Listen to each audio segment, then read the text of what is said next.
Welcome to the Atheist in Recovery podcast, where we talk about finding hope in recovery. And now your host, Dr. Adina Silvestri. Hola, Atheists in Recovery, and welcome to episode 116 of the Atheists in Recovery podcast.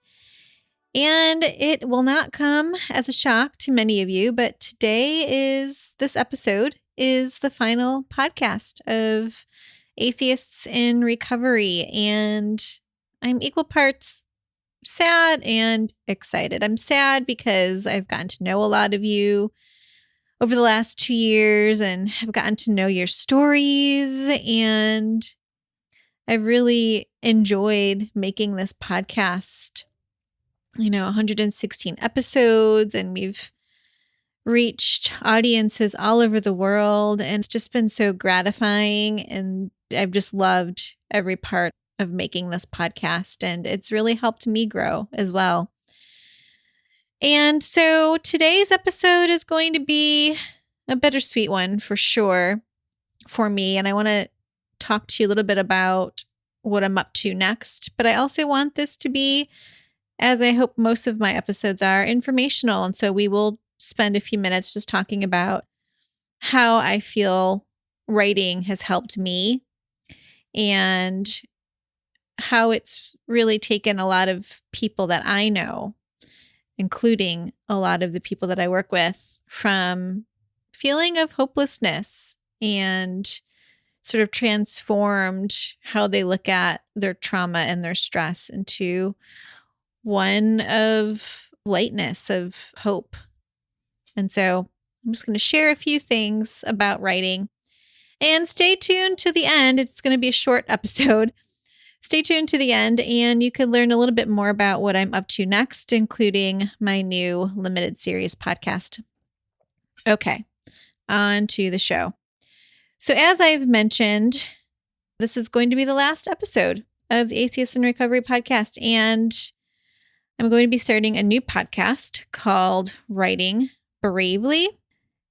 And that's just because I think that writing is transformational, and I don't think that you have to be brave to write, but I think that anytime that you're vulnerable and you're open with your vulnerability, then I feel like there's so much courage in that. And I know I've talked about that on this podcast many times before.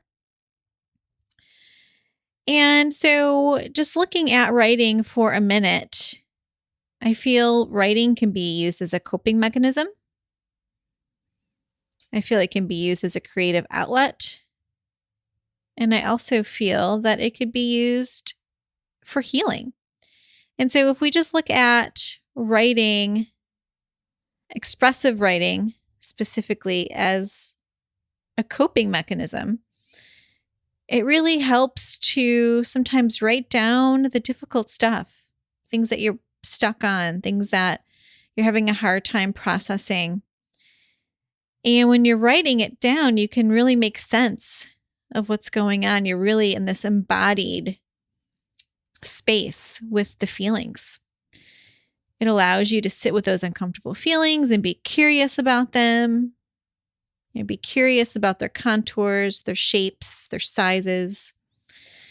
It could help you honor and light up your stories.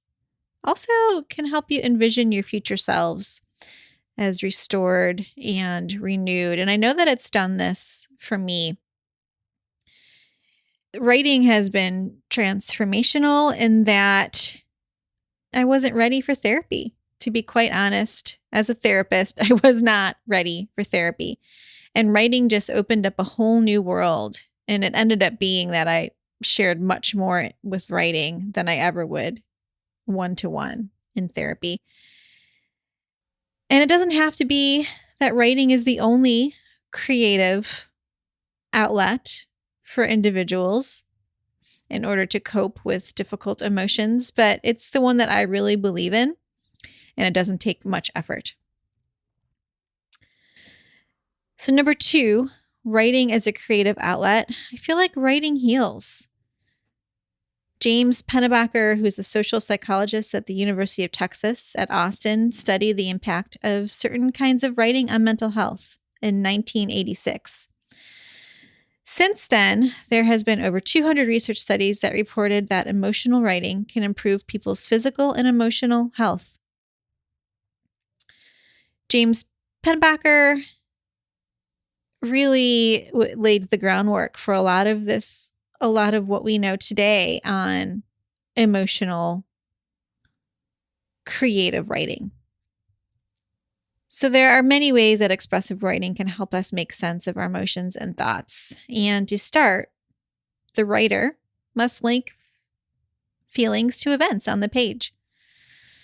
This writing allows a person to tell a complete, complex, and coherent story. So there's a beginning and a middle and an end.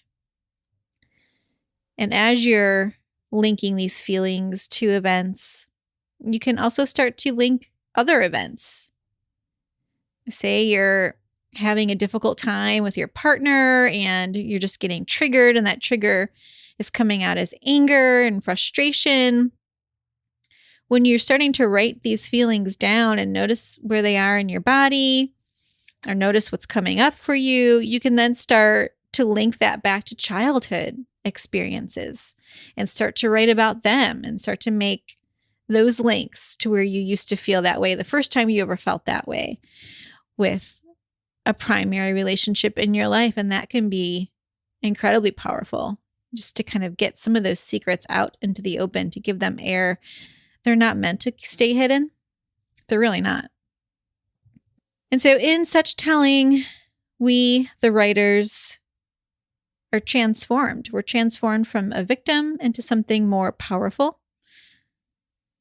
a narrator with the ability to observe. So writing has done a lot for me and for my clients and the people that I work with. But again, it's not for everyone. There are other creative outlets that people can utilize to help them get through difficult emotions or perhaps trauma. But if you are interested in writing, if you are interested in working with me, I think that would be wonderful. The 13th century Sufi mystic and poet Rumi wrote, "The wound is the place where the light enters you." I love that. The wound is the place where the light enters you. So thinkers from Freud to TED talker Brene Brown have all postulated that there's strength in vulnerability. And this is where I'm heading, guys, and I hope you'll join me. Writing Bravely podcast is set up to be a short podcast, a limited series, kind of like Netflix, but it may continue. It may continue. The episodes are going to drop sometime in the middle to late June, so be on the lookout for that. If you're on my email list, you will get updates about that. And I hope you show up. I hope you show up with me. I hope you're interested in learning more. I will be starting to write weekly with whoever decides to show up via Zoom with me. And no prior writing experience is required. In fact, it's probably better that you're not a writer because you won't be as judgmental about what you write. I know I was not a writer when I first started this journey. And that's it. That's all I have. I will think of everyone fondly as I start this new journey. And if you're interested in writing with me, if you're interested in learning more, just head over to writingbravely.com. Again, that's writingbravely.com to get the latest news and updates, and you could even sign up there.